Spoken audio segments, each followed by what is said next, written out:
हम दोनों मान रहे हैं। हम यही सवाल, इसी को आप तारांकित सवाल कर लीजिए। यही सवाल मैं आपसे पूछना चाहता हूं कि क्या मोदी जी की, एक बात तो है, कभी बहुत सारे लोग कहते हैं कि मोदी जी को राहुल जी की तरह यात्रा करने की जरूरत नहीं है। ये बात सही है। कर भी नहीं पाएंगे। देश के लगभग सभी जिलों में नरेंद्र मोदी ने रात गुजारी है, इसमें कोई शक नहीं है। वहां रहे हैं, जानते हैं देश को, इसमें कोई शक नहीं है कि वर्तमान में जितने नेता है राजनीति में, उसमें सबसे अधिक अगर देश के मन विवाद को कोई समझते हैं तो वो नरेंद्र मोदी है। इसमें कोई दो राय नहीं है, कोई राय नहीं। सब उनके अपोजिशन भी इस बात को मानेंगे।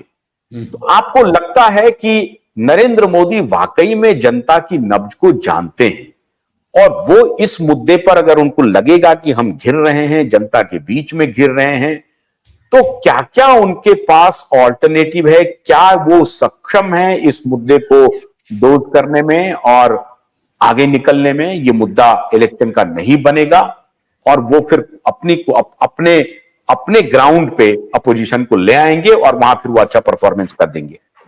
आशुतोष जी, जब पहली बार शुक्रवार के एक दिन पहले ना, थर्सडे को शायद, बृहस्पतिवार, जब सुप्रीम कोर्ट ने खुलासा किया तो पूरे वीकेंड तक 3-4 दिन के लिए तो पूरा भाजपा जो है सो एकदम, नहीं कहते हैं स्तब्ध, मतलब शॉक में थी।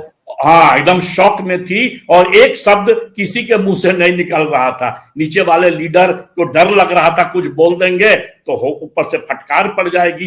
फाइनली अमित शाह ने शायद कोई इंटरव्यू में उन्होंने कहा कि भाई, यदि संविधान के सबसे बड़े रक्षक हैं सुप्रीम कोर्ट और उन्होंने ही इसे गैर कानूनी कर दिया है तो हम मानते हैं सुप्रीम कोर्ट की बात, बट इससे जो है ब्लैक मनी वापस आ जाएगा।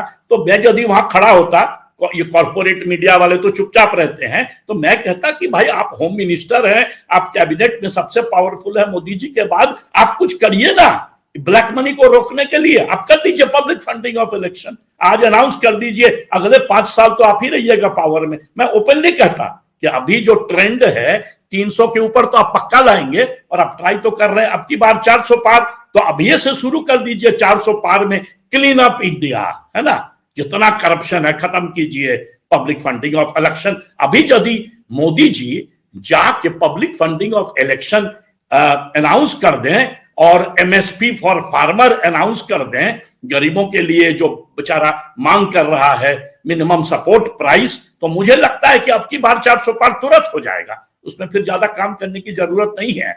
बट यदि भाजपा ये दोनों काम नहीं की तो पता नहीं कितने सीट पर ये झटका पड़ेगा। इसका डायरेक्टली प्रोपोर्शनल होगा कि जो इंडिया अलायंस है उसको किस तरह बेचेगा, लोगों की गरीबी से इसको कैसे लिंक करेगा चुनाव के कैंपेन में। तो आगे की राह बहुत आसान नहीं है, और इसलिए अभी जो कंफर्ट जोन था जिसने भारतीय जनता पार्टी को ये कहने के लिए आधार दिया कि अब की बार 400 पार, जो 22 जनवरी के बाद राम मंदिर के निर्माण और रामलला की प्राण प्रतिष्ठा के बाद जो एक माहौल देश में था, उसमें लग रहा है कि नरेंद्र मोदी जी को अब बहुत काम करना पड़ेगा और बहुत मेहनत करनी पड़ेगी, क्योंकि ये उनके साख पर बहुत सारे सवाल उठ रहे हैं और पब्लिक डोमेन में अगर ये बात गई और पब्लिक ने सवाल पूछना शुरू किया तो मुश्किल हो सकता है। लेकिन अभी भी उठा रहे हैं आशुतोष जी, हम और आप तो बाद में उठा रहे हैं, हम तो सुप्रीम कोर्ट देख रहे हैं, इलेक्शन कमीशन का फिगर ले रहे हैं, एसबीआई का बैंक। बिल्कुल, हम इसमें ये अपोजिशन पार्टी के ऊपर आप ठीकरा नहीं फोड़ सकते हैं कि अपोजिशन पार्टी ये सवाल उठा रही है, मीडिया सवाल उठा रही है। ये सवाल सुप्रीम कोर्ट का सवाल है, मीडिया सिर्फ विवेचना कर रही है। तो अभी भी नरेंद्र मोदी जी को क्लीन होने का, मतलब जो उनके ऊपर सवाल है उस सवाल के जवाब देने का वक्त है।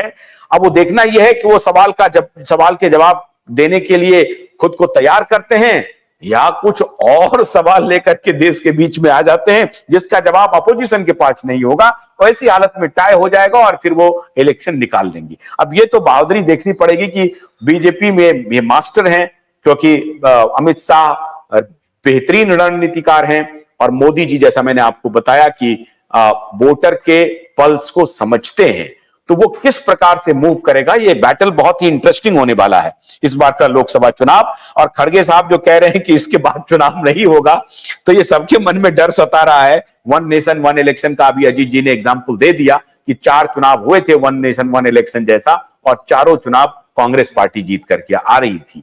तो अगर ऐसा होने वाला है तो 2047 का ऑलरेडी मोदी जी ने एक लक्ष्य रख दिया है। तो अब देखना यह है, भारत का डेमोक्रेसी बहुत वाइब्रेंट है, लोग सवाल पूछने वाले भी हैं, हम लोग सवाल पूछते रहेंगे बगैर किसी इलविल के, बगैर किसी दुर्भावना के। कोई दुर्भावना किसी पॉलिटिकल पार्टी के प्रति नहीं है। जनता के जो सवाल हैं वो मजबूती से Ashutosh and Ajit both A will keep asking, है ना। तो इस मुद्दे पर हम अब यहां शुक्रिया आपको कह सकते हैं, विदा ले सकते हैं। लेकिन मैं अपने दर्शकों से एक अनुरोध करूंगा, मैं देख रहा हूं कि जो आपके विषय हैं, जिस पर मैं आपके मुद्दे को उठाने की कोशिश करता हूं, उस पर आप नहीं आते हैं। टाइमिंग का भी हो सकता है कि कुछ फर्क हो, ऐसी टाइमिंग है जिस पर आप शायद बहुत ज्यादा समय नहीं बिता पाते हैं। तो जब आपको वक्त मिलेगा इस लाइव ब्रॉडकास्ट को जरूर देखिए और इसे शेयर भी कीजिए।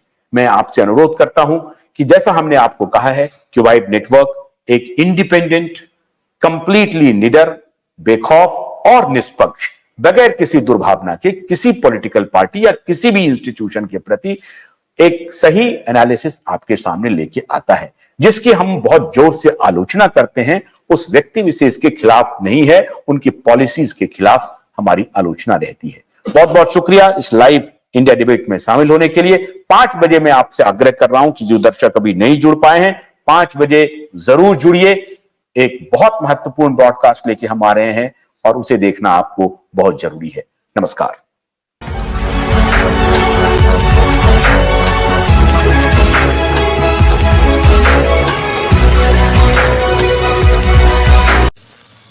भोलानाथ के 2-in-1 बैटरी ऑपरेटेड हार्वेस्टर कम ब्रश कटर के साथ ट्रॉली अतिरिक्त लागत पर उपलब्ध है।